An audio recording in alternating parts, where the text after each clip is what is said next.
Are we live? Okay. Good morning and welcome to the very first meeting and orientation of the Citizen Government Review Committee. We will call to order, and there isn't anything on here that gives us an opportunity to visit, but right after the roll call, I'd like to get an opportunity for the members to give us a little brief introduction and bio so that you get to know each other a little bit before we move on to the next item on the agenda. So, Madam Clerk, if you call the roll. All right, we have committee members, Boxterman, Here. Jacobs, Here. Jacobson. Jacobson, thank you. Thank you. Yep, here. Kaup, Here. Lloyd, Here. Martin, Present.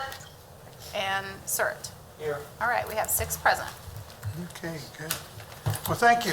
Like I said, before we go to the next item on the agenda of electing a committee chair, which you will select, not me, amongst your own, you will select who your committee chair is.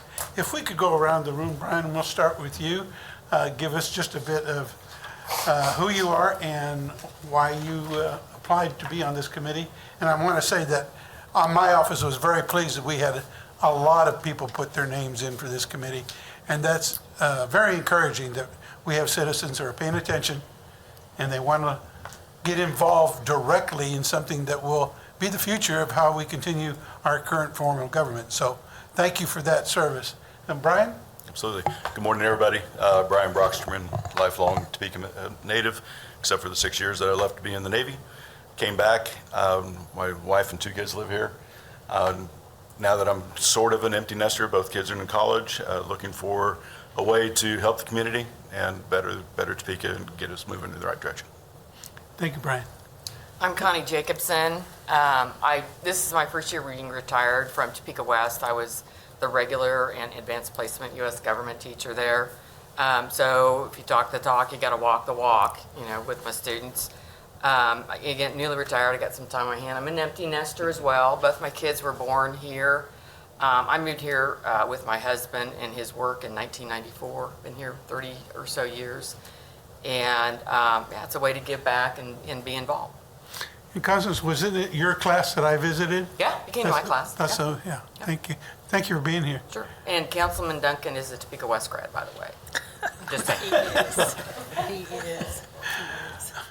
Champagne. I am Champagne Lloyd. I am a hospice chaplain, a police chaplain, and pastor over at Antioch Missionary Baptist Church. I'm on a couple of boards here, Breakthrough House, YWCA Sane. I am an empty nester, but I inherited a grandson, so I have a teen. So y'all pray for me. I feel. No, we need prayers. And I just believe that, like you said, we walk. We talk the talk. We got to walk the walk, and what better way to serve our community than doing this? Good. Well, thank you. We'll start down at your end and move this way, please. Yes. Brandy Roy Blockman. Right. I'm a senior city attorney. I've lived in Topeka since 2006. I've been here for law school. Never left. I'm married. My husband's a lifelong Topekan. Born here, died here. Can you check your mic? And I have 2 children, a 5-year-old and a 1-year-old. Thank you, Brendy. Zach? All right, got my microphone on. My name is Zach Surratt. I am the Business Development Director for R&S Maintenance Services. Have lived in or around Topeka my entire life. Passionate about advocacy city work. I serve in the city's Human Relations Commission and have done a lot of work with the Young Professionals Group here in town, so I'm very excited to be a part of this organization, this committee. Even as the alternate member, I intend on being a full participant and very excited to get to know all of you and to know the city better. Thank you, Zach. Jim? Well, my name's Jim Kaup. I'm a very recently retired attorney. Grew up in western Kansas and came to Topeka in 1979, a long time ago, right out of law school. I worked for the League of Kansas Municipalities as their general counsel for a number of years, which Amanda was one of my successors. And my legal practice has been not entirely, but primarily working with cities and counties around the state, doing administrative matters and mostly land use and planning for cities and counties. And I'm on my last year of my second term with the Planning Commission here in Topeka. And I take local government really very seriously. It's very important. And I've, over the course of many years, I've had a chance to deal with cities and counties with different forms of government, city council, city manager form, council administrators, and all that, and have witnessed the change in forms of government in Topeka since I've lived here back in '79. So I'm anxious for this process. I'm eager to make a contribution. Thank you, Jim. Thank you, Jim. Tamara? She's online? Let me turn on my camera. There you go. I apologize, everyone, that I had to be on Zoom today. I am watching my grandchildren. My son planned to cruise a year ago, so I'm watching them today. But I worked for the League of Kansas Municipalities for the last 12 years. I'm a legal services coordinator, so I work with the attorneys, lobbying, and learning a lot about laws. And I've learned a lot about local government in the last 12 years. So I am very anxious to give back to my community, as many of the other committee members have mentioned. So I look forward to this process. Thank you and welcome. Okay, so we'll move on to the election of the chair. We can start with anyone who would like to self-nominate or nominate another member of the committee. The nominations are open now for the chair of this committee. Well, Mr. Mayor? Yes. I don't like self-nominations, but I do have available time, and I know everybody's made a time commitment anyway, but I would be interested in chairing the committee if the committee chooses. Okay, thank you, Jim. Well, I nominate you, Jim, because that's what I was about to say before you said it. Okay, are there any other nominations to consider for the chair? Okay, can we just do a Consent, yes. consent? Okay, I'll close the nominations. By voice consent, approval of Jim Kaup taking the position of chair of this committee. All in favor say aye. Aye. Aye. Aye. Thank you. Any opposed? Okay. Congratulations, Jim.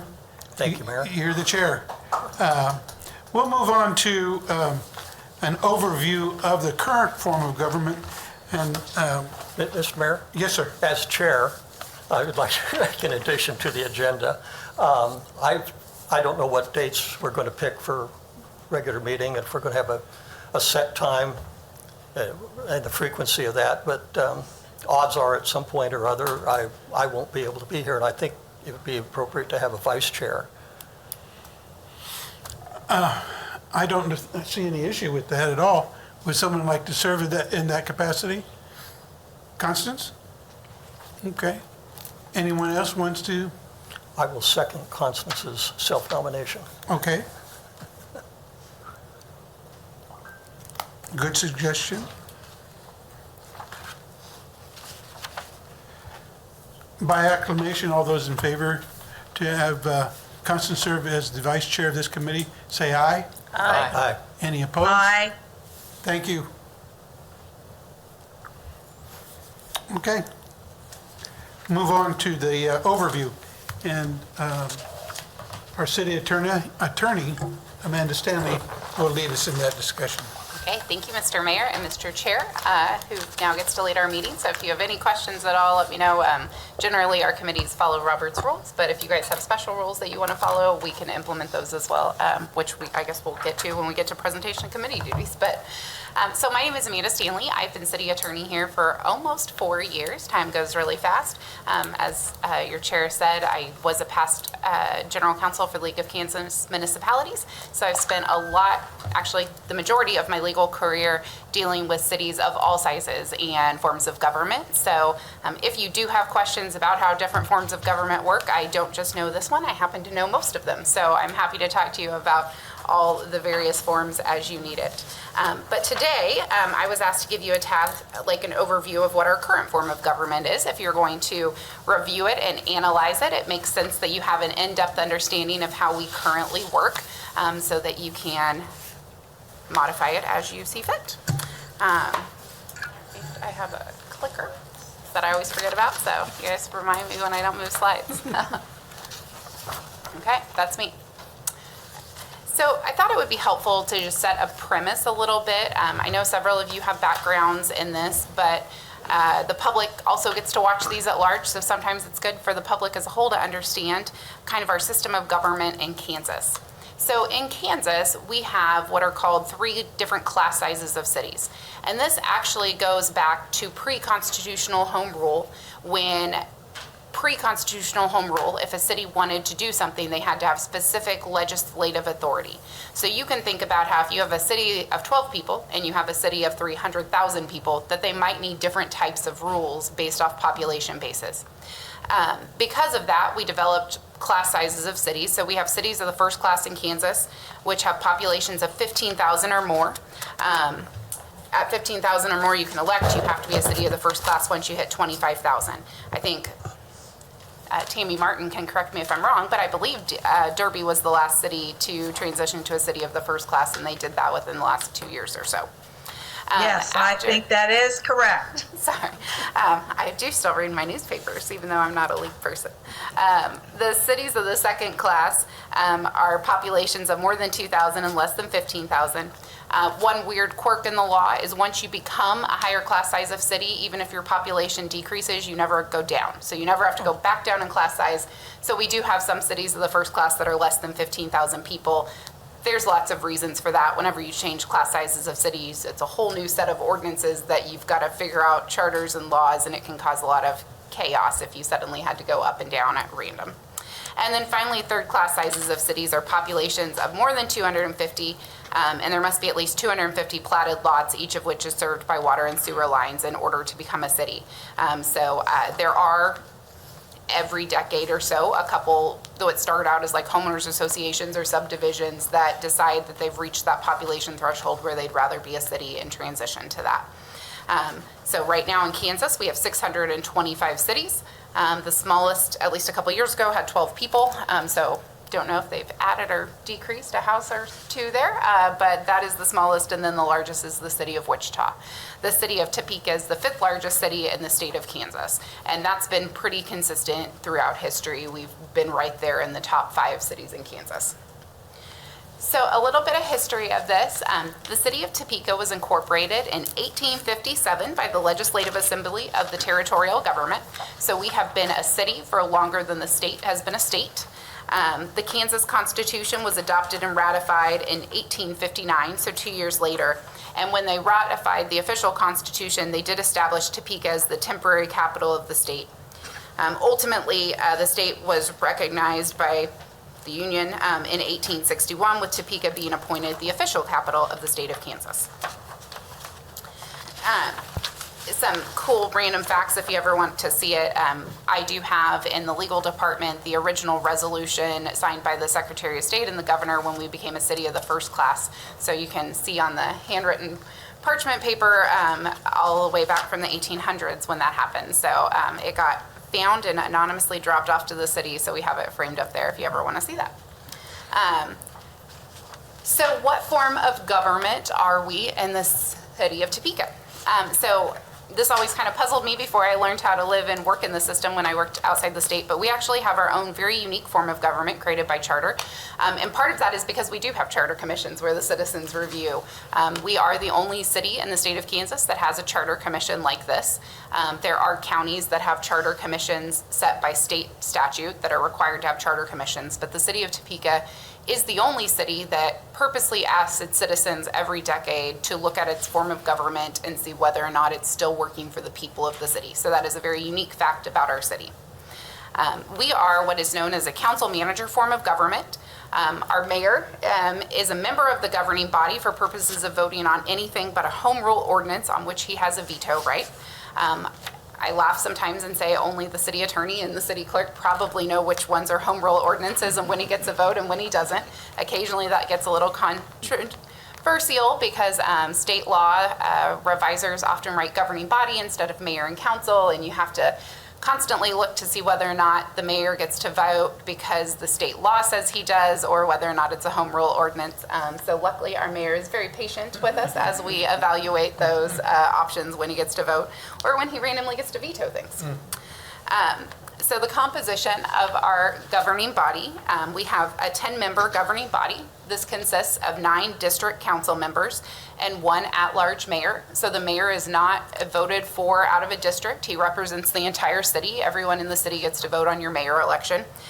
The other 9 districts are based off population. So we did redistrict last year, 2 years ago. Time goes fast. After the last census, we do always have to redistrict to ensure that our districts contain equal population bases. Gets a little tricky because you also have to maintain the precincts that the election commissioner has, so sometimes drawing those lines gets a little complicated as we work with the county on those. But we do have equal population bases in each district.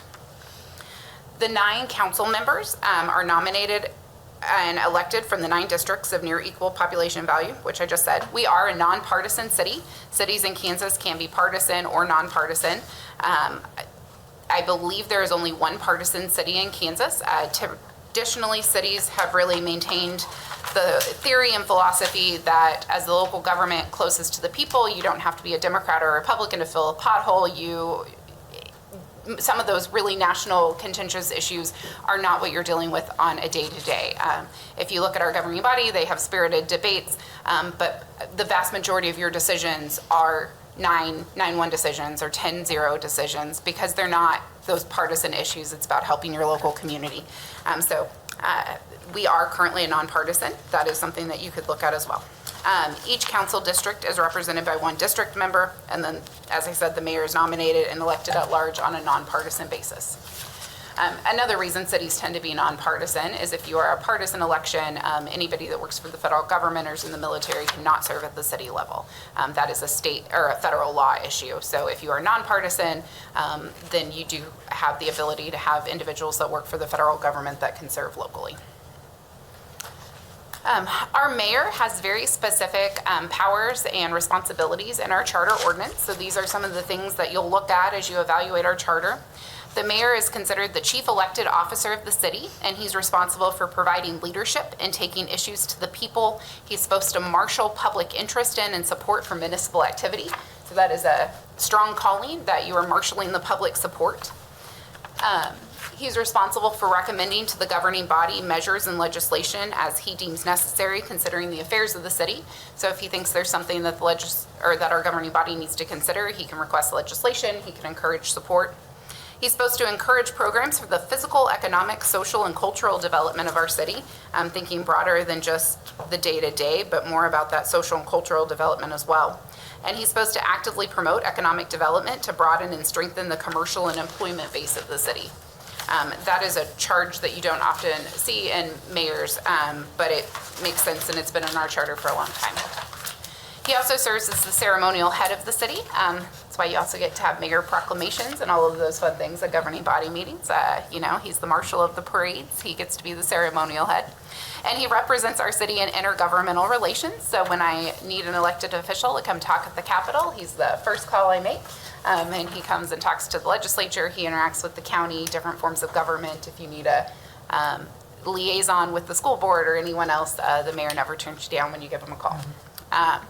Then he also has to provide community leadership and chair governing body meetings. He does not have any administrative powers. So as we are a council manager form of government, the city manager provides and we'll get into this, but they provide the administrative day-to-day. The mayor provides the day-to-day legislative policy leadership. And so I always kind of think about it as the split between like the governor and the legislature. The legislature forms the policy, the governor executes. So it's a very similar structure with the city. Next, you have the powers of the council members. Those are your 9 people that are elected from the districts. So the council and the mayor together are the members of the governing body. And so the council and the governing body as a whole exercise the corporate powers of the city, and they're subject to the express limitations of the charter ordinance. The council is vested with all powers of legislation and municipal affairs adequate to provide a complete system of local government consistent with the Constitution of the state of Kansas. It shall have no administrative powers. So very similar to how I just described it, they're your legislative body. They're the ones that set your laws, set your policies, and then they trust staff to go execute what they are asking you to execute. So they don't have that administrative role, they have the much more powerful, broad legislative role. In our charter, we do have references to our deputy mayor, similar to how your chair said, hey, if I'm not here, maybe there should be somebody to run a meeting. The similar concept is at the city level. What happens if the mayor does get sick? What happens if they want to go on vacation? What happens if, unfortunately, like I've seen in other cities, someone dies in office? What happens? That's why you have to have a deputy mayor. Don't do that. I need to knock on wood, but there isn't any. So your governing body annually elects at the first meeting in January a council member to serve as deputy mayor in the absence or temporary disability of the mayor. So this person does rotate on an annual basis. We do not elect a deputy mayor at large, and it's not someone that the mayor just gets to pick. The council as a whole picks that person, but that person also has to understand that they are stepping into a significant role in the event that something happens, because people come and go, but the government continues, so you have to have succession planning. Additionally, the mayor has the following responsibilities. The deputy mayor can cancel a governing body meeting under special circumstances in conjunction with the mayor, like it's a blizzard or we had a tornado or some of those things. They also serve on the employees healthcare advisory committee, or they can designate a council member to serve in their place. The city is self-insured for health insurance, and so it makes sure that the governing body has a representative on that healthcare advisory committee. They also appoint council members to standing committees and any needed special committees. So the governing body has several standing committees like policy and finance, public health and safety, public infrastructure.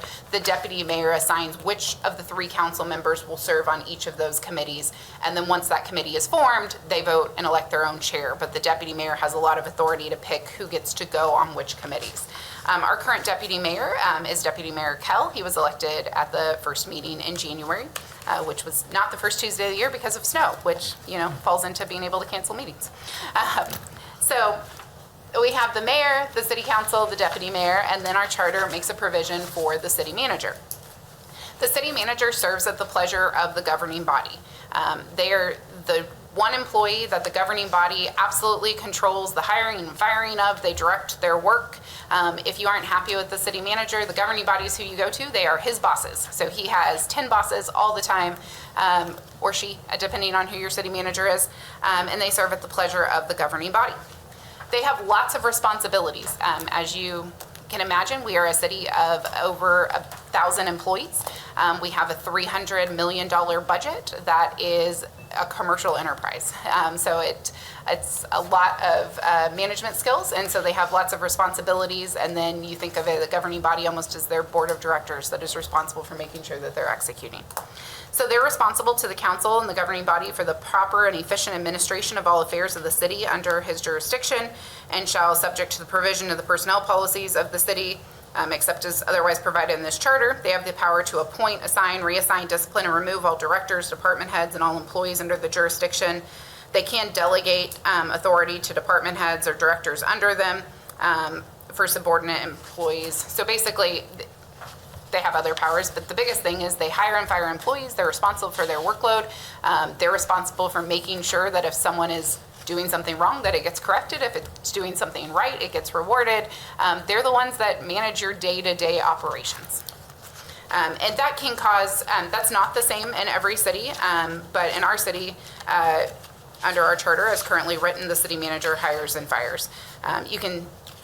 I had a city one time, not this one, it was when I was working at the league, that the city council was very upset and they said, but we don't like what the fire chief, for example, did, and we want to fire him. And I said, well, you can't, that's the city manager's role.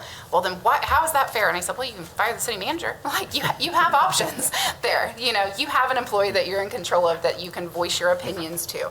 And our charter is very clear that the governing body can voice their opinions about various situations, but it's up to the city manager to execute what those opinions are and decide whether or not it's the best course of action. So a city manager executes and enforces all laws and ordinances and policies of the council, and they administer the affairs of the city. I think that makes sense. It wouldn't make a lot of sense if your city manager could say, hey, I know you passed that ordinance, but I don't like it, so I'm not enforcing it. That would not work well. So they do have an obligation under our charter to execute and enforce the policies that the governing body establishes. They also sign all contracts binding on the city unless the city council is required to approve a contract. So professional services contracts over $50,000, for instance, go straight to the governing body, so the city manager doesn't execute those. They also have authority if the governing body passes an ordinance to delegate that authority to someone else to sign some contracts. You can think about all the contracts in a city with a $300 million budget might have in a given year, so it can get a lot. They also are required to attend all meetings of the council unless excused. So you, as the city manager, really got to plan your vacations around the first 3 Tuesdays of the month. So fourth Tuesday of the month is the time to plan your vacation. You're required to participate in discussions as requested by the governing body at meetings. You recommend to the governing body such measures and ordinances as you deem necessary and expedient. You can make other recommendations about the affairs of the city. You're going to investigate any affairs of the city under your supervision. You're responsible for making sure that contracts are enforced and franchises are performed. You control the financial affairs of the city, so you're responsible for making sure that in that budget the money is being used appropriately. You're responsible for financial control checks and making sure there's not fraud and making sure that you have supervision, making sure that tax funds are spent the way that the governing body appropriates them as part of their budget. If a governing body does absolutely nothing else in the year, the one thing they legally have to do is pass a budget. The city manager is responsible for making sure that the budget that the governing body passed is used in the way that they expect it to be passed. You also are responsible for preparing an annual budget for submission to the governing body. That's so that they have something to work with. You submit the budget to them. Our budget process is an extensive multi-months process, and so the city manager is responsible for making sure that gets submitted to the council. You also are responsible for preparing any plans or specifications, contract for work the council may order. Obviously the city manager delegates those things out, right? You have a contracts and procurement department, you have a legal department, but they're responsible at the end of the day. One person is always at the end of the day responsible for what happens, and that is the city manager. They're also responsible for supervising the purchasing of material and supplies, making recommendations to the council in regards to the awarding of public contracts, and seeing that all contracts under his direction are faithfully performed. Lots of ethics rules about local government contracting and making sure there's not conflicts of interest. They're responsible for making sure that employees and governing body members are following those. You can also submit any other reports that you think the council needs to know as you deem appropriate, and you are supposed to keep the governing body at all times advised as to the financial conditions and needs of the city. The governing body should never be surprised by the finances of the city. So the city council has an obligation to pay attention to that, and the city manager has an obligation to keep them informed of it. They have a lot of duties, so I apologize that the list keeps going. If I randomly take a breath, that's why. But they're also required to perform general rules and regulations as they deem necessary or expedient to the general conduct of the administrative departments under their jurisdiction. Again, we have 1,000 employees. You can think about how you might need a personnel policy, and you might need to give guidelines on sick leave and vacation time or purchasing. You can purchase this, or you can't have that. These certain people can have purchasing cards. These people cannot. These are how you bids put in. You can just think about all of those various things. The city manager is responsible for making sure those go into place. When directed by the council, he is to represent the city in intergovernment relations and negotiate contracts for joint governmental actions subject to council approval. Devote his time devote his entire time to the duties and interest of the city. That's to prevent you from having second or third jobs. I mean, it's a full-time job to be city manager, so that's what our charter demands. And then to perform other duties as may be prescribed by this charter or ordinance or resolution. So that's your catch-all, any other duties as assigned, in a job description. Then this is a piece that you might want to look at. By February 28th, the city manager is required to provide a written report of the city's financial conditions and administrative activities prior to the fiscal year. That is in our charter. What we have found with the way finances now work, that the 28th is a bit early, so they have to give a pre-report that says, in a month when we have all our final sales tax numbers and everything else, we'll give you a real report. So as you look at that, that might be something that you ask the finance team to give you a more in-depth briefing on about, is the 28th the real date that we should be having of last year's fiscal year, or is that something that is the Charter Commission? You say that doesn't make sense. We'd rather have a date that actually works for the full auditing report of what the last year looked like. They're also supposed to recommend organizations of departments and divisions in the most efficient and economical manner.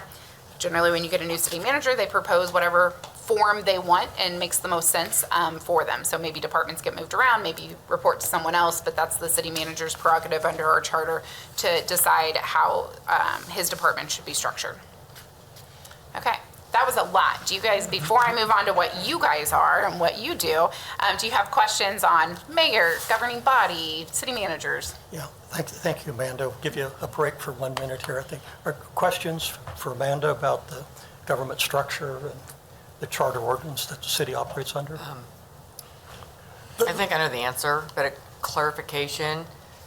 City manager, kind of like the CEO of Topeka? Mm-hmm. Okay.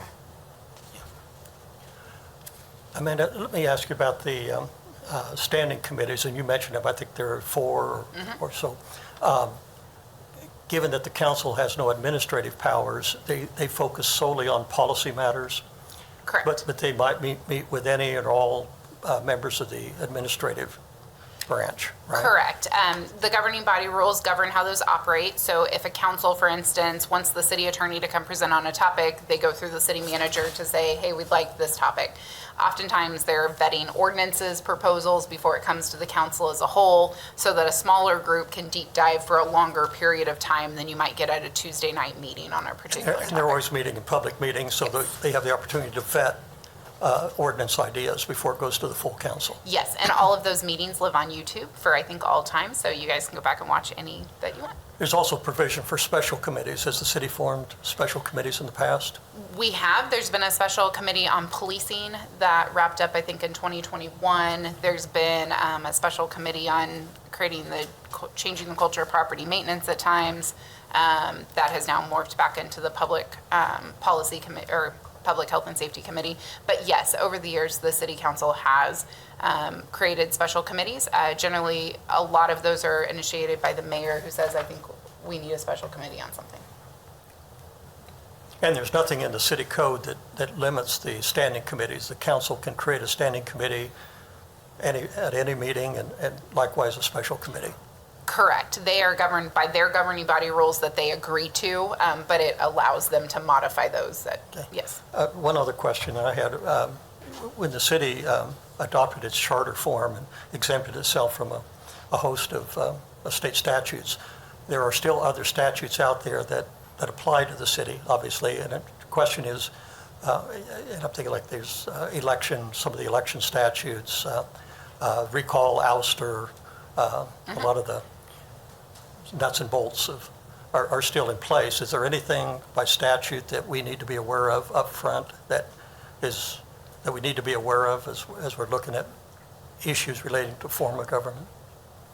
Or is everything covered, or all those topics covered by the charter ordinance?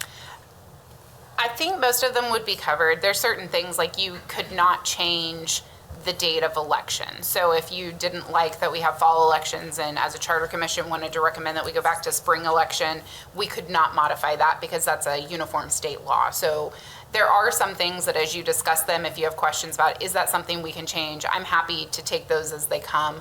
I don't think there's any particular state law right now that's out there that I would recommend that you charter out of, for instance, as part of this charter commission. But if things come up that you have questions about, we're happy to look those up for you and do legal advice and analysis for your committee as they come up. So it's like the statements of substantial interest, the set out in the statute, that applies? Correct. Since we are a city of the first class, we do have statement of substantial interest forms. Those apply to all cities, but we also, our elections and the actions of people running for office are actually governed by the state election office as a city of the first class. So the state election commissioner governs those. And so we do have certain rules on that we might be able to charter out of some of them, but most of them are all in place. And like, you can't charter out of the bribery statutes for cities. That's kind of stuff.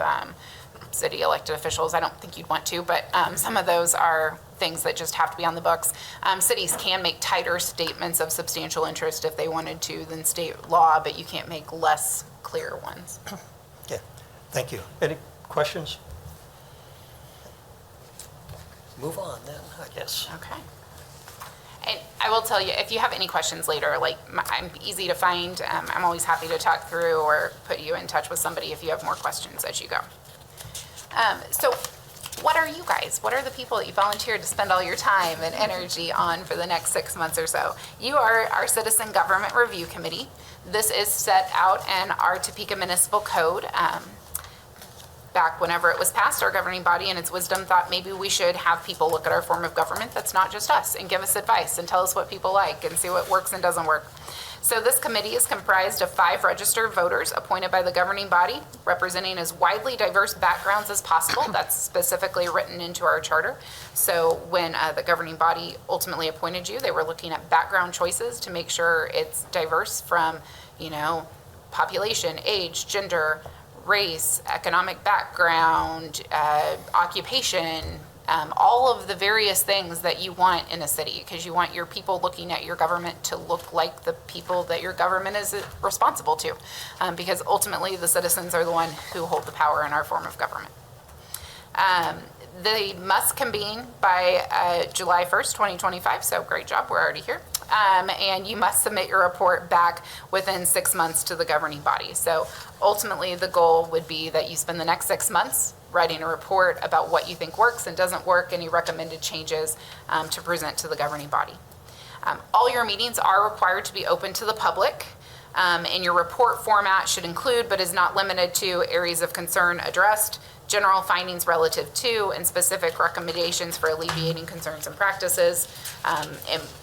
If we have not, I'm sure we will get you the past reports that have been done by Citizen Government Review Commission. So if you want to go back and look at what was previously written, you can look at those for reference. I am going to just briefly give you an overview of kind of the history of what Citizen Government Review Committees we've had. And kind of what they found. Our first one in 1983, it was the very first one, so you live and you learn. And I think they probably learned that 16 people on it is a lot to come to an agreement on anything. But it was a 16-member group that was selected by then the 4 commissioners of the city and the mayor. At that time, we had a commissioner-mayor form of government, so we had 4 commissioners and 1 mayor. The committee held 6 public hearings throughout the city and met weekly from August 1983 through March of 1984.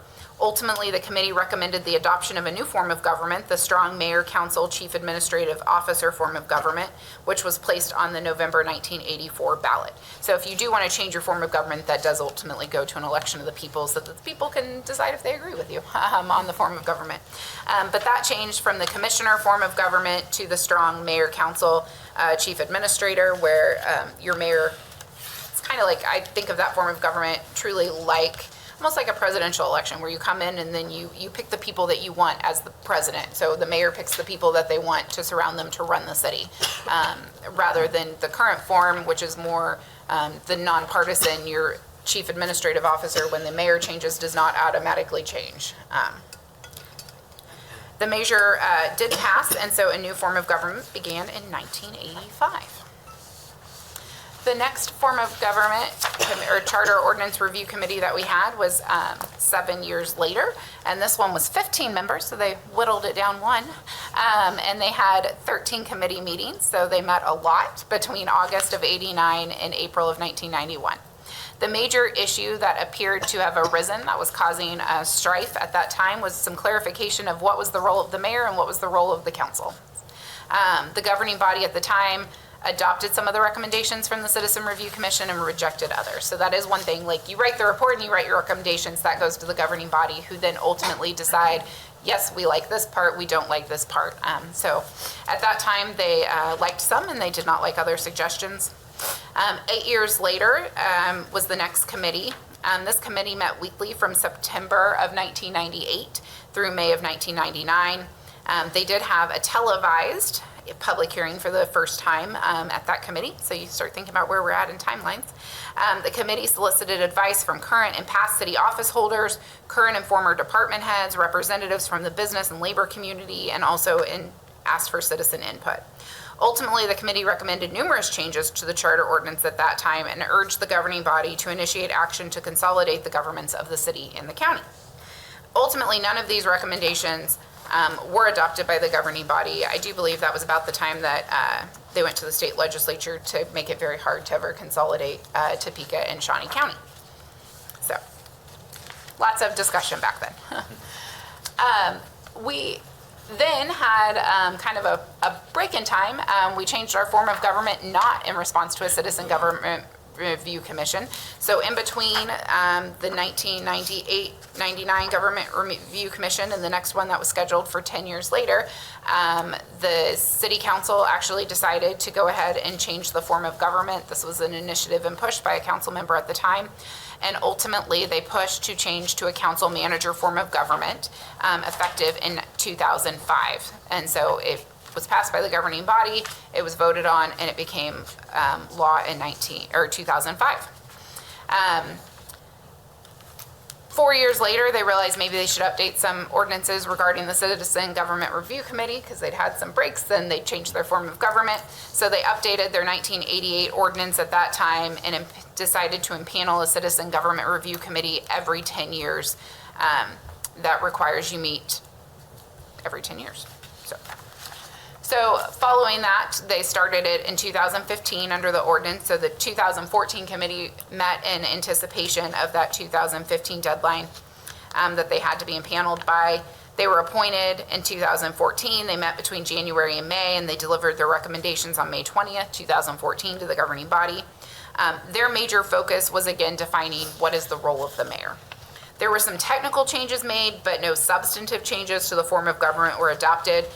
It was very much more focused on when does the mayor get to vote, when does he not. That was when our voting, when it's a home rule ordinance and when it is not, came into place, was in the 2014. And then 10 years went past, and here you are. So 2025, you guys already know who you are. This time around, our governing body decided perhaps in addition to the voting members, we should appoint an alternate because things do happen and people drop off and you don't want your governing view committee to be short a vote. So they, this year as part of the ordinance, appointed Mr. Surratt, sorry if I butchered that last name, I apologize, to serve as an alternate with full participation in all your meetings. So he has equal right to talk and participate. He is just ultimately not able to vote on the final report unless something happens to one of you, and then he becomes a full voting member. Knock on wood, which I don't have, but you'll all be fine. So you do have some committee guidelines that we do have to follow.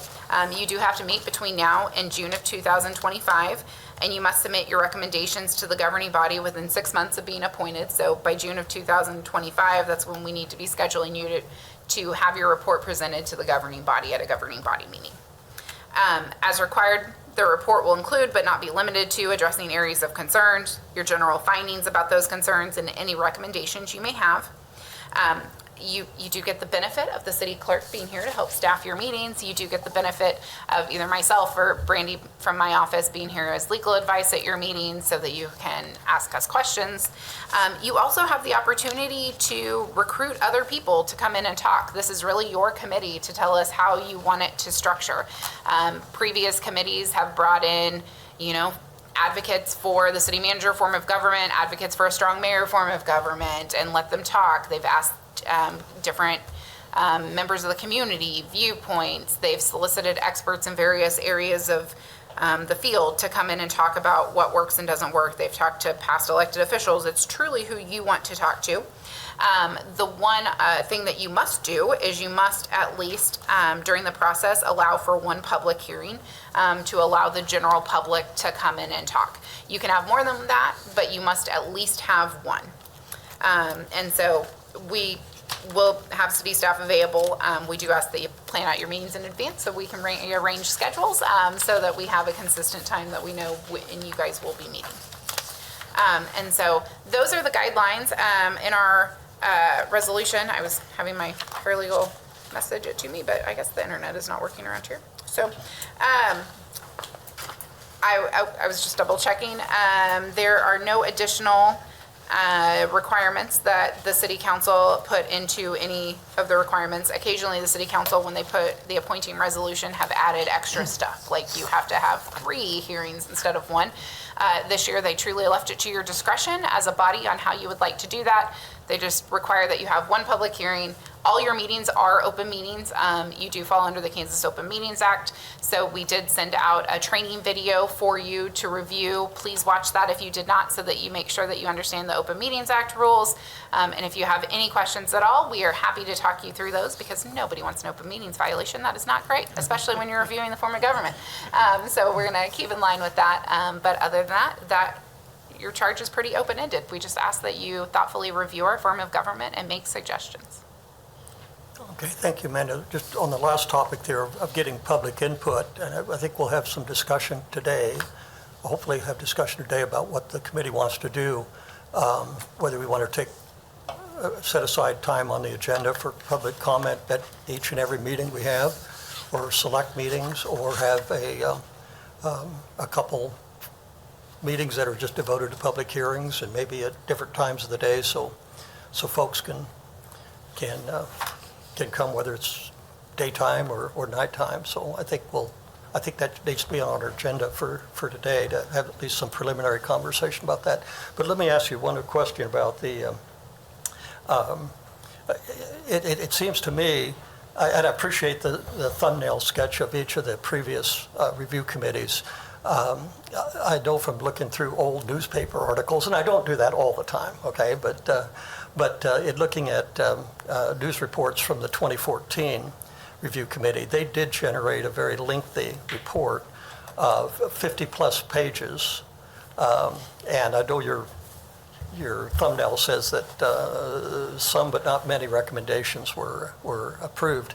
Also looking at the news stories, I was surprised to see in the write-up that a number of the recommendations that the review committee made pertain to the county. Talking about city-county consolidation, talked about, I think, having a county administrator, talked about having an expanded size of the county commission. I don't know if that's anything that we all want to get involved in or not. And I don't know if their charge was any broader from the city council than the charge we have. And we will provide you all of those reports. We'll get them sent out to you so that you can review them too. But their charge was not broader. They just went in a different direction. That report, it seems like from what I've reviewed from the minutes, the city council said, that's nice, we can pass these on to the county, but we have no authority over the county to recommend these changes. And the county at the time was like, you're not our government review commission. I would like to get a copy, and preferably a paper copy if I could, of the 2014 report. And what's your pleasure? Do you guys see purpose to reading through that? Absolutely. Okay, so all the way around? Yes, please. Okay. Yeah. And on that point, I don't know if any of you know the person who chaired that committee in 2014 was Jim Reardon. who's an attorney. I think Jim's retired now. I haven't talked to him for a few years. But he was a city council member. He was also, he ran the Kansas Association of Counties for a while, for a number of years. I don't know if you know that, Mayor, but Jim was very, very talented. He's a really good guy. And I'm open to you guys' thoughts about inviting Jim to come in at an early meeting, if he's willing to talk about what they did in 2014, how they operated, what he would do differently. I mean, we have a template there. I don't know what the report says, okay, the 50 pages, but they were obviously, they put a lot of effort into it. That's 50 pages. I mean, it's got to be something good in there. But more importantly, just Jim maybe could give us some advice about process, how to make sure we get adequate public interest and you know, what they did to generate public interest and take it in. So I have no idea. I haven't talked to Jim in a few years. No idea whether he's willing or able to come in and talk to us, but would you be open to inviting him to come in? Yes. I mean, as early as our next meeting. Yes, Jim, because I don't know about you guys, but I don't want to reinvent the wheel. And don't want to do something Yeah. that's not, Well, not fruitful anyway. yeah, we don't want to suggest something that's been thoroughly vetted Right, I don't wanna do that. and dismissed. But then again, you know, times change. It's been 10 years, so there's that. So, yes, that would be I agree. Yes. Yeah. Yeah, and I have no idea what I only have newspaper accounts of what the recommendations were. And some certainly did pertain to the city council and I think city manager. I don't know if they were great ideas or so-so ideas, but you know, we want to revisit some of those. I don't know, depending upon what they are and what your all reaction to it. But I'm really primarily interested in talking to Jim or having him to come talk to us about process and what worked well, what he would do differently if he, what suggestions he has for us. Oh, Exactly. I'm all for that. Yeah. Like you said, we don't want to reinvent the wheel or waste time, because, yeah. Yeah. not I gonna mean, do that, so. we've lost some time here in January, quite a chunk of time, and if there's something we do to jumpstart, you know. I have a question, Jim. Along those lines, do you want to solicit or ask the current mayor, manager, council, what's working for them and what they would like to see changed in the future? Does that make sense? I mean, they're doing the job, and it's like, you know, what do you think works and what do you think doesn't? You know. Absolutely, I think that's important. Getting Does their anybody input. disagree with that? We got some arrangement to drag the mayor in here and the manager and the council members, at least an invitation to come in and talk. And Yeah. going back to the 2014, I know that they also talked to former council members I too. and former managers. We had an interim manager here for a year, and he's still around. I don't know if want to reach out to him to see if he has any ideas. Mr. Arnold? Is it Mr. Arnold? Yeah. Richard Neinstedt. Okay, Yeah. all right. Down in Ottawa now. Yeah. And there is one other person, well, I've got a couple other names here, okay? So these are, take it or leave it. The first chief administrative officer city administrator back in the 80s was Alan Morris. I've known Alan for 40 plus years. He lives in Topeka. I have no idea, again, whether or not he'd be willing or able to come in and visit with us, but he had a very interesting experience dealing with the transition that came out of the old city commission form of government over to a time period where the mayor at that time and the city council, for those of you who lived in Topeka around that time, there was some running battle there at times, and it was a tough job for Alan. But I think, and I'm prejudiced towards him, but I think he was an extremely capable administrator, not a city manager, but a CAO. But you know, if he were able to come in and talk, I think he could give us some valuable information. And one other, and I'll stop talking here, one other person that is really high on my list that I think could give us some valuable information and some sense of direction. He's never been a city official at Topeka, but he was the city manager of Hayes, Dodge City, Boonville, Missouri, assistant manager in Lawrence, and most recently he was the county administrator in Johnson County. And that's the biggest local government job in Kansas. And he did, by I think everybody's standards, did an exceptional job. He's now, I think he's retiring this spring, but he's a practice professor over at KU in the master's program, the MPA program over there. I'm encouraging him, with you guys. I've known him for over 40 years too. And if he were willing and able to come in and talk as an outside expert on local government, forms of government, I think we'd learn a great deal. His name Jim? is Hannes Zacharias.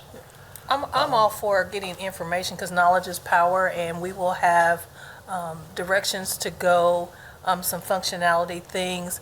I do, however, want us to be cognizant of the fact that we are here for this time. I mean, it's good to get all the information and stuff, but keep in mind that we want to contribute to the governing body that is as it is now. So I don't want us to like backtrack and pick up other things. I want us to be cognizant that we are dealing with what we have now. But understanding that, yes, we do need all the input and information. That's just smart, but yeah, I just want us to be the 2025 citizens Yep, good point. and make our own issues and causes we want to address. And that's good. And I'm not interested in upsetting the apple cart at all. But I think the people I mentioned, in my experience, every community they worked in, they made it a better community within the existing structure of the government. So, I think, I think everybody I mentioned comes out of the city manager school of government, so they are most familiar with that form and how to make it work best for the community. So like I said, these are names that I'm tossing out to you, and I don't know if any of you know any of the people I mentioned, but would you be receptive to reaching out to Oh, sure. to Hannes, to Alan, maybe Richard, Einstedt, and seeing if they're, Yeah, not sure if we need all of them. I'm sorry? I'm not sure if we need all of them. Maybe pick your top two and go that direction. And then kind of what Champagne was talking about is focusing more on the current situation that we're at. Getting the city council in, Mr. Mayor come in, and take it down to several department heads that work for the city government and see what they like, and what they dislike. Okay. Mr. Chairman, if I might, I know that we've got one more presentation of committee duties on our agenda. If we might get to that, and then we can start talking about how many times we want to meet and what kind of path we want to set, just to kind of keep things rolling here. But to recap, everybody is comfortable with the city reaching out to Jim Reardon, former council member, chair of the 2014 Yes. committee, and seeing if he could find the time to meet with us, okay? And are you okay with me, Brian's comment about trying to go with the top two, any concerns? I would be willing to, I haven't talked to any of these folks, okay? But I would like to reach out, if you're okay, reach out to Hannes, who would be my top choice just because of his depth of knowledge Sounds and good. experience. Reach out to him and see if that's something that he would be interested in. Yes. You okay with that? Absolutely. Yes. Okay, thanks. Mr. Chair, just to follow up a little bit on your comments, I don't think you'll have any problem getting some of the current sitting governing body members to offer their opinions for your consideration, including myself. So it sounds, it's ambitious. That means you're going to have a lot of meetings. And so that's okay. There's nothing wrong with that.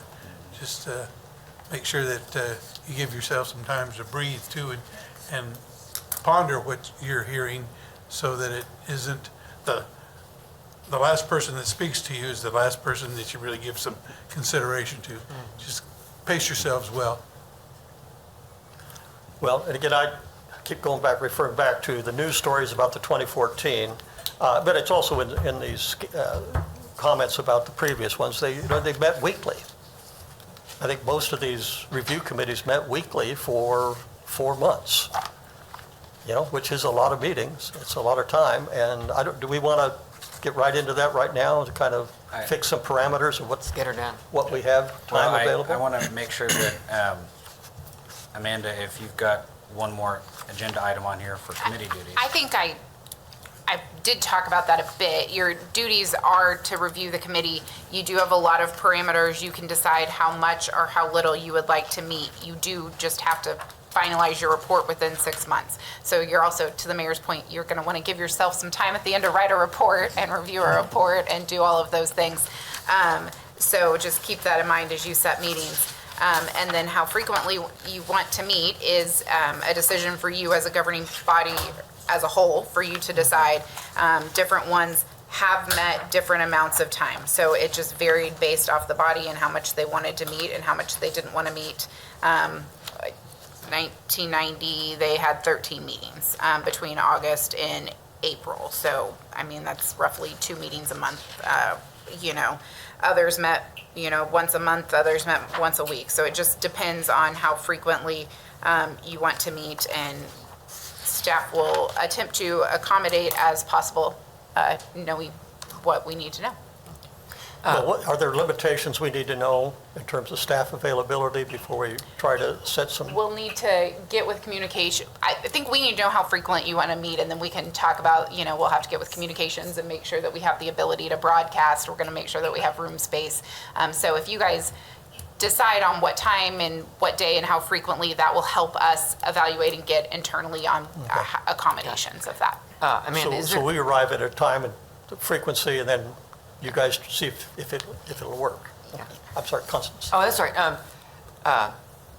Is there a required advance notice for the public meetings, X amount of days or weeks or whatever? It has to be reasonable. And so generally, 24 hours is not reasonable, but a week in advance is reasonable. So if we know it's at a set time all the time, we'll post on the public calendar, we'll give notice, we'll just get it going on a reoccurring basis. But if a meeting comes up and you need to have a meeting for some reason, we can accommodate that as long as it's 48 hours in advance. So is it safe to assume that all of our meetings are public in some way, shape, or form? Every meeting has to be an open meeting, so all of your meetings are public. Okay. So if, for example, one of the time periods in time, they met at various places around the city, so we would need advance notice to make sure that we had somewhere to meet, that it was noticed to the public, that the public knew where they were going versus, that's why the governing body always meets at the same place every week, because that way they know where to go. But we can accommodate other locations, we just need to notify the public. And to the point about putting it on the website so people will know, if you follow council meetings, you know that at the end of every meeting, there's the opportunity for announcements. And one of the things I would do, or the city attorney probably, during the announcements section, is to remind the public that there is an upcoming meeting of this committee to encourage people to watch it and give input whenever possible. So when you get those datings set, it's really important for us to get them solid in place so that we can announce them. Okay. Well, sorry for the shotgun approach here, but just on the subject of public input, is the city capable of, and do we want to allow for or have public input via the website? Just have comments for people who can't attend meetings or choose not to attend a meeting but want to submit. Request to speak through Zoom, right? Yeah, or written comments could be submitted to the city clerk or something. I would say It's typically, like Topeka Speaks, right? yeah, and that's the planning commission side of things, so that the planning department has Topeka Speaks. Typically in the past, like we handle for council or governing body meetings and committee meetings, they can just email to the city clerk, and I can pass on the written comments to the committee as a whole. That's usually the most transparent way. Those comments will also be included in like the final packet for the final record in the clerk's office. Yeah. You guys can handle it any way you want, but right now, that's how we do it with the governing body, just a simple email that says, hey, I want, if you guys choose to have a general public comment at every meeting, and say, hey, I want to speak on this date, they can do that through the clerk's office, so. Well, as you know, Brett, on the planning commission, we get public comments on every agenda item electronically. And do we want to, I would Provide for say that? that the city has a system now. Yes. It seems to work Yes, pretty just like the well. council. So Just- Yeah. I would Keep it- encourage us to just use Yes. the system in Yes. place and use the city clerk's office Yes. Yes. to provide comment. Yes. is there any link to this committee or any description of Yes, it on the website? so we have a webpage set up. It's on the mayor's page along with the other committees, but all of your, this meeting will be streamed live right now that it is, and then the recording will be put on the website along with the minutes in the packet. So, and any of the public comments, we can also include that as part of the packet on the website if you'd like to. So typically what we will do is each week when we get those comments, I'll forward them to you electronically, but I also will give you a hard copy for that you guys to review, if that's acceptable. Yes. That sounds good. Please and thank you. All right. All right. I would like to ask, well, we talked about see if we can arrive at at least at the front end here, see if we can come up with a regular scheduled meeting time and the frequency. Is once a week No, workable? No? no. So I did, and thank you, but city clerk has sent us all an email version of the 2014 call it report, Oh, just- and it said they met every Thursday from 1 to 3, and so they met 11 different times plus 2 different hearings. I think it'd be up to us, but it sounds like we're going to want to do a lot of information gathering. So we're going to have to meet quite a few times. I think weeklies is a lot. I also think that we have the opportunity to possibly ask for some written recommendations to where if, like a public comment, if somebody just wants to put in an email some recommendations, whether that be from the governing body or city staff. So I don't know if we need to have somebody here every week to give us presentations, but I don't know if weekly is it. I will also say that even just as the alternate member, life is very busy, so weekly is quite a bit, but I also know that because of Open Meetings Act, we are not to email each other regularly. It has to go through the city staff as well, so we'll want a way to communicate on a regular basis about where we all are. Well, I would mention that, we don't have any bylaws or operating rules that we're under, but I don't think there's anything, I'll ask Amanda this to be sure, I don't think there's anything that prevents the committee from meeting, even without a quorum present, to take public comment, since everything's televised, everything's recorded. We could have meetings without a quorum being present, call them meetings, so we could essentially have a hearing officer, to take the presentations, and with the understanding that members would review those, the tapes, the videos, and whatever, and review documents, for meetings that they can't attend. Champagne, you were Well, pretty I will- emphatic with about the time that- constraints you got. With that, I did this to be a part of it. I want to be a part. I wouldn't want to have meetings and just like read a hard copy or anything. I'm open to, twice a month, but once a week, that's extreme. Unless you can tell me why we would need to do that, I don't see the need. But then I think that's for everyone, not just me, but for everyone to chime in. I have a question. Since we're late, our original meeting was 3 weeks ago? Yeah. Is that right? So I kind of feel like a little bit of catch-up time. Is it possible to schedule them frequently early and then less frequently as we move along? Would that be, or the vice versa? Less frequently early and then more frequently? Does it have to be set in stone for the entire period we're meeting? It So it does can not. change. You could set up with every other week, for instance, sorry, Commissioner, I don't know what to call you guys, council people. So you could set up initially every other week and say, oh, actually, we think we need more frequently towards the end. We feel crunched. We have more people we want to talk to. You can add meetings. Or you could do more frequently at the front end and slow it down. So there are options there. It's truly up to you guys. We just ask that you give us enough time to notify the public and make sure that we have room set up for you and all of those things. Can I ask a question? How long do we intend for these meetings to be each time? My initial thought or maybe suggestion would be once every other week for an hour and a half or so. We could at least fill that out and see, maybe that's not enough Okay. time. But, you know, like the city attorney said, we can change them as long as we give the public enough notice that meeting times are changing. Okay. I do work a full-time job, and I don't think it will be an issue for me to be away from my job for an hour and a half. If we do it during the day. Otherwise, evenings work for me as well.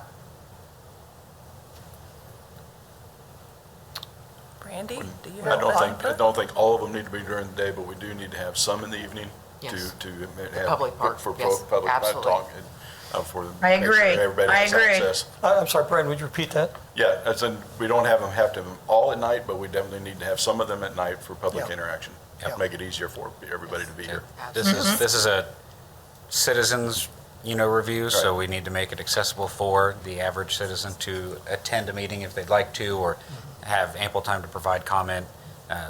And I'm biased because, again, working a full-time job, the evening tends to be a little easier to get off work for. So You can't get a leave of Yep, absence.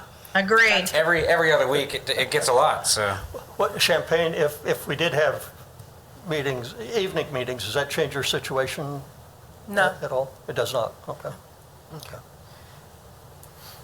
Well, I'm being respectful, okay? I am concerned that a meetings every, just 2 meetings a month for an hour and a half, I'm just concerned that we won't be able to do the job, to be blunt about it. I mean, and I'm basing that on what the previous review committees did, and that we're not locked into that. We may have a better way of doing things than any of the others did, but I would anticipate, if there's media attention to the review committee, that it will get significant public input. I hope we do. And by the time we have, I mean, if we get a lot of public input, and we get information from existing council members and the mayor and the city manager and maybe department heads or whatever, we may be into May just gathering information and not leave really much time to produce a report. Which, just as a pause just for a moment, in the past, the actual drafting, preparation of a report, do you know how that's been done previously? I can tell you Mr. Reardon handled it last time. I'm sorry, Yeah. Brenda? Jim Reardon, the person that he chaired the committee, review committee last time, and he drafted on his own. Actually, he created the report and drafted it all on his own. I mean, with the assistance of the committee. but he Well, that's crazy. Okay. Well, I mean, Champagne, I'm, Well, Jim, we said we would start every other week and see how that goes. Does that work for you? Yes, that works for, yeah. This time of day, this time, like this day time, or? Oh, yes, no, I'm open to either time. I'm just once a week, but if Okay. need be, okay, but Not the entire time? yeah, we could fill it out. We don't even know. I mean, Yeah, I hear you. Yeah, Okay. and just understanding that we meet for an hour and a half, every other week for, maybe it's the first 2 months and we figure out that, we haven't heard from enough people, but I imagine an hour and a half time, especially just for our information gathering purposes, that you can hear from potentially more than just one person at a time. And if we had one time where we allowed members of the governing body to come in one at a time and give us their feedback, if some of them want to provide written feedback, obviously that saves us a lot of time. If we invite the mayor and the city manager to come in, you could get some of these done in one session rather than two. And I guess maybe a question for our city staff here is that, from what you know about the past, was that commonplace? I mean, having more than one at a time come in? Yeah. Yes, an hour and a half for one person to speak would be a very long time. Right. And I didn't know, I mean, I imagine that we'll have a lot of questions for each one that comes in, but I would imagine that if you gave one person half an hour to talk and to respond to questions and go through that, you could get through two people and still have half an hour to kind of debrief in a way. And then we can change things from there. If we truly feel like we're not hitting our deadlines on information gathering, then maybe 3 meetings a month or something like that, where as the council's meeting the first 3 Tuesdays of the month. We want to be cognizant of everybody's time availabilities and still get the job done. Yeah, and I do too. I will be respectful of everybody. I will just share, I mean, it's majority rules here, okay? I am concerned that meeting every 2 weeks is going to put us in a bind on down the road. And one of the prerequisites to applying for this position, and I think there was some emphasis, I think it was item number 1, was time availability, that it is a commitment of time. I would offer a compromise and going at least initially with every 2 weeks. But instead of it being an hour and a half, it'd be a 2-hour meeting with the idea that the last half hour would be set aside for any public comment. And if no one else can attend because of time commitments, whatever, I would stay here to take those public comments, and they'll be part of the record, and everybody can look at it as they have time available if they're not able to be here for the meeting. But I would like to devote a full hour and a half to gathering information from outside experts, from past officials and current officials, and making sure that we have, and it's not symbolic, I think it's extremely important that for us to have credibility that we maximize the opportunities for public input. Is it 2 hour? 2 hours good for me. 2 hours good for me. 2 hours is fine. Okay, Jim, I agree. may I make a proposal? So we can look at Yeah. saying February and March, we Yes. meet twice a month for 2 hours at each meeting. And then at the end of February, 1st of March meeting, then we look for the rest of the time. Yes. So I'm going to propose that we set the next 2 months, February 5th, February 19. It's my motion, proposal, 5th, 19th of February, March 5th, and either March 19th or 26th, because March 19th is in the middle of USD 501 spring break. And I'm assuming, Constance, you're looking at Wednesdays? yeah, same day, same time. And I'm assuming that the surrounding school districts and maybe Washburn are also breaking at that time as well. I don't know, because I'm not teaching anymore. But anyway, that's the next 2 months, every Wednesday from 11 to 1. So Wednesdays in February and March, that's the Yep. proposal. It'd be the February 5th, February 19th, March 5th, and if either March 19th or March 26th, because again, the March 19th is smack dab in the middle of USD 501 spring break. I am hosting an exchange student from Germany right now, enrolled at Topeka West, so. I'm in Washburn Rural. Washburn And it- Rural, is that the and same it- time? Yeah. Okay, So- so we may want to move it to the 26th. Yep. I agree. March 5, March 19, February 5, February 19. Not March I'm sorry, March 26. 5 and March 26th. Yeah, March 5, March March 20, 26. yeah, 26. 26th. To So- accommodate Okay, so spring skip break. the 19th and put down the 26th, and that way we don't worry about spring break in the county, pretty much. Sure. At this time, As far as time goes, I know that we just talked about having some evening meetings. If maybe we had one lunchtime meeting a month and one evening meeting a month. That would be Oh, great. yeah. That would Yeah, be yeah. great. That'd be great. If we wanted to, like, we're meeting at lunch now, if our next meeting is on the 5th, I mean, that'll be mostly I imagine it's going to be information gathering, so maybe during the day is easier. If we did like February 19th in the evening, or however we want to do that. Okay. I'm just thinking Well, about, how about, Zachary, how about we look at that to pick, so, the next month, could we do just the Wednesday is the AM, and then the other date will be the evening? Yeah. I mean, that would be easy for us to you know what I mean? Remember? So that- Like, we know yeah. the Wednesday date is in-house here, and then, So, well, and they time, were and all then- Wednesdays, They're all right? Wednesdays. and then the later in the month would be evening. So would if we they did be like, here? Would they be here? Or would that be a problem? Oh, okay, well then, Theirs is Wednesday the 2nd. might be a Or for problem. the February, it is. We're looking at CAC meeting, they have. Yeah, that is Wednesday Oh. the 5th in the evening, so if they did theirs during the day. it would Okay. be- so if we Okay, did, so during the day on the 5th is fine for February, and then the evening on the 19th. okay. so then the proposal would be the first meeting of every month would be during the lunchtime, and the second would be during the evening. So February 5th, 11 to 1, February 19th, 6 to 8. 6 to 8. That gives me enough time after Yeah. work, so, Speak up, folks. And then the 5th would be, again, 11 to 1. yep. And then the 26th would be 6 to 8. Yes, Are they all here in this room? yes. Okay. Provided it's available, but yeah, Oh, it looks available. Good, okay. We have a consensus on this then for the next 2 months? Is that? Yes. Everybody's, Everybody- everybody's okay? with Yes. Tamara? Okay. yes. Okay. I heard a motion. Yes. Can we do a motion and a second and a vote? Just I to move- Formalize that. I move that we meet February 5th, 11 to 1, here, February 19th, 6 to 8 PM here, March 5th, 11 to 1 here, and March 26th, 6 to 8 PM here for the next 2 months. Second. I second. Oh, okay.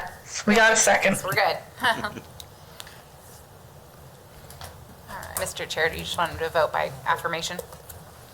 Okay, it's been moved and seconded. Are you all aware of the motion? Any questions about the motion? That's it? So all Nope. in favor, say aye. Aye. Aye. Anyone opposed? Okay. I'm not allowed to vote, so. Is that- I'm not allowed to vote. I just talk a lot. I'll remember that.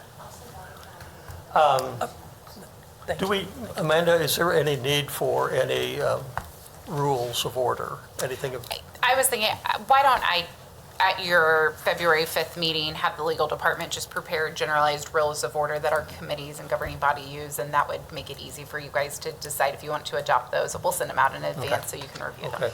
Thank you. Amanda? I have a question.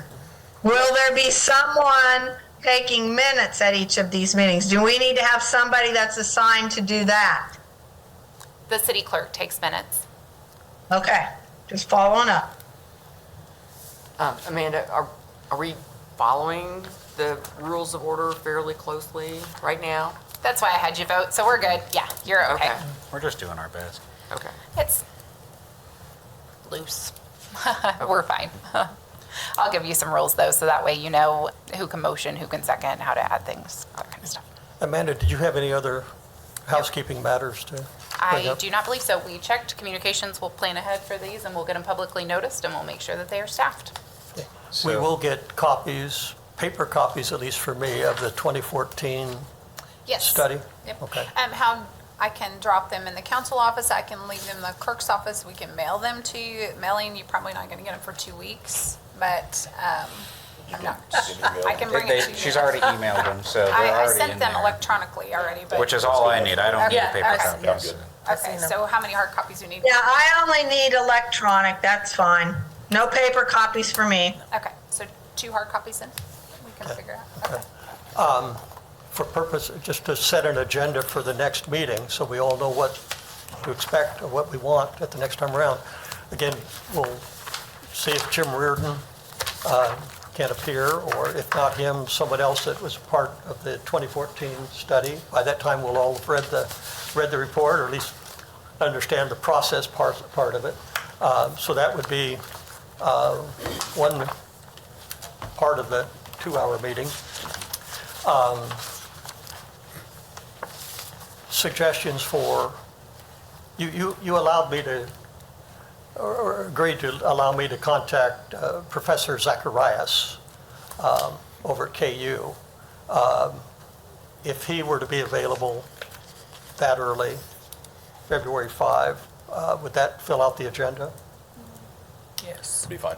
Was it too early to, No, I think getting the past at the very first would be good to be able to kick off in the right way. I think so too. I think you guys will be very impressed by him. If I keep my fingers crossed that he can make it. But if he can't make that meeting, I'll tell him the other times that we have. It may be an evening meeting, might be something easier for him. But if that doesn't happen, who do we fill in to make the time worthwhile? We would have had the 2014 report, and we look over that and use that as a jumping off point. And can we have someone from council maybe as a backup if Jim can't make it to that meeting? You said someone from the council? The city council? Yeah. Tamara? Yeah, from city council, like we want to hear from the present people. Yeah, I might suggest that Wait. you at least have two people at your meeting if it's an hour and a half. So Jim Reardon and Hannes, if he can. I might suggest you ask the mayor if he would have time to come to start kicking you off. And then planning ahead, because our governing body is also very busy. So if you want the governing body members at your second meeting, we should be inviting them now to say it's an Okay. evening meeting, please come. And also, some of them might prefer to submit you written commentary too, so maybe. That'd be fine. And I can send out an email to the governing body members as asking that if you want me to plan ahead for your second meeting on the 19th. I certainly don't know all the city council members, but the first person that comes to mind for me is Karen Hiller, who has been around for a long time. I really think it would be important to allow all of them to come and speak and not Sure, selectively choice. Absolutely. Yeah, so I But can not send all at out an once. invite. Yes. I think an open invitation to those who wish to Right. do that and Yes. let them choose whether Correct. they want to appear in person or submit something. I would think an hour and a half Yes. would be plenty of time to get through all of them Yep. on their Yes, specific absolutely. thoughts. Okay, so what's the plan? If the folks that I've suggested can't be here, one or Mr. both of us? Mayor, can you- be are you here? available next How soon can next you know week? that? How soon can you know if your people can come? Tomorrow. Okay, So you could give staff some flexibility to work with the chair if Jim and Hannes can't, maybe seeing if we can rearrange with the mayor or Right. part of city council and fill in on the second meeting of that and get your first two meetings laid out. Sounds good. I'd like to meet and visit with our new city manager as well, Yep. and solicit his, I know he's brand new to Topeka, but he's not new to being a city manager. Right. His thoughts and observations at this time. Do you want that maybe if your second meeting was governing body, your third meeting, the city manager, or would you want it at the first meeting if one of his two can't be there? Maybe the first meeting, I don't know if you could get all three in or not. I'm assuming Mr. Perez is pretty dang busy right now. Do you have to? At his convenience, within the next 4 scheduled meetings that we've agreed on. You I'm assuming asked, his calendar's Jim, pretty full. or you did, is that on the 5th? I already have a commitment on that day Okay. in that time slot. So I wonder if we got it on the mayor's calendar for one of the other meetings. I will check this calendar when I Okay. get back and touch base. I'll send it out when I send out your guys' calendar invites and Mayor, are you anticipating or planning on attending our meetings? You know, I've debated back and forth about that. You're certainly invited, you know that. You're welcome. Thank you. You know, I've talked to former Mayor Larry Wolgass about this because he was seated at that time too. And He was there on the 2014 Yep.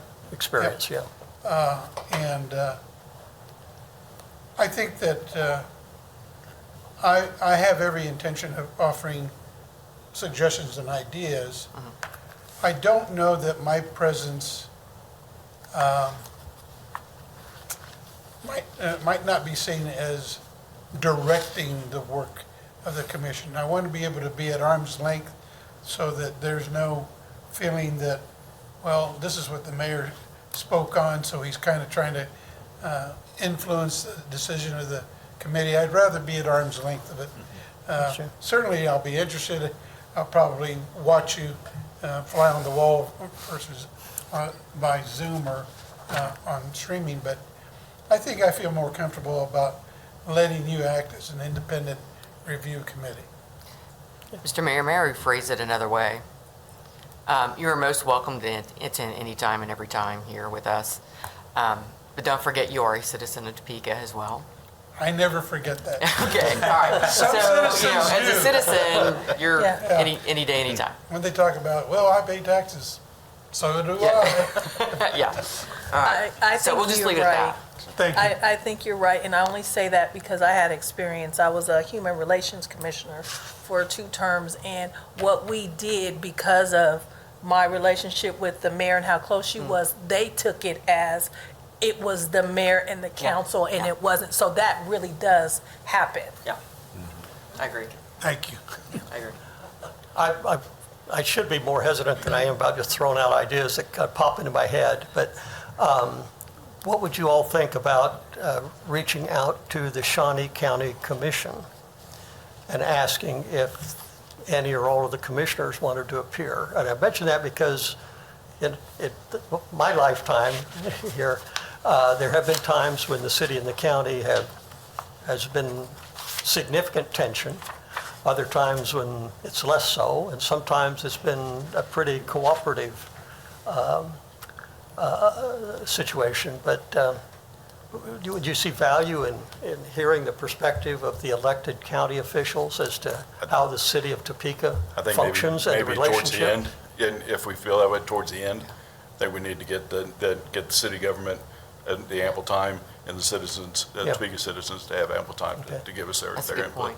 I agree. Right. And we don't want to, Brian. like we talked about, recreate the wheel or do things that we aren't going to be able to control anyways. I do want to point out that it's 12:30 and it was scheduled to 12:30, and according to parliamentary procedure, we would need to either extend our time or end the meeting now. I just wanted to, if that was correct, I mean, as far as That procedure is true. goes. You can extend your meeting or not. Well, Sure. we're okay with at least the idea of reaching out to the county to see. Let's And it might- table that for the next meeting. And the reason for, I've done a lot of interlocal agreements between cities and counties, and there's lots of opportunities for improving the relationship to the benefit of all the citizens if the city and the county are pulling in the same direction. And they may have some insights, some ideas that we'd want to consider, so. That's right, That's an Jim. excellent- So that's why excellent. his suggestion Right. is good. After we'll Yeah, bring them in at sure. the end if we see the need. I think Yeah. that's a great idea. Yes. Okay. Yeah. All right, so we're meeting back here on February 5 to meet from 11 to 1. Correct. We'll have some material, and I'm going to contact Hannah Zacharias and Jim Reardon to see if one or both of them can be here, and if not, and we'll know that pretty soon, pretty quickly, we'll reach out to existing members of the city council with invitation to see what their expectations are and what they would like to see us work on. Is that fair enough? Yes. That's the plan. Yes. Thank you, Jim. Any questions or any other matters that anyone has for today's meeting? Nope. Is there a motion to adjourn? I move. Second. All in favor? Aye. Aye. Thank you all. Aye. Thank you. Thank you.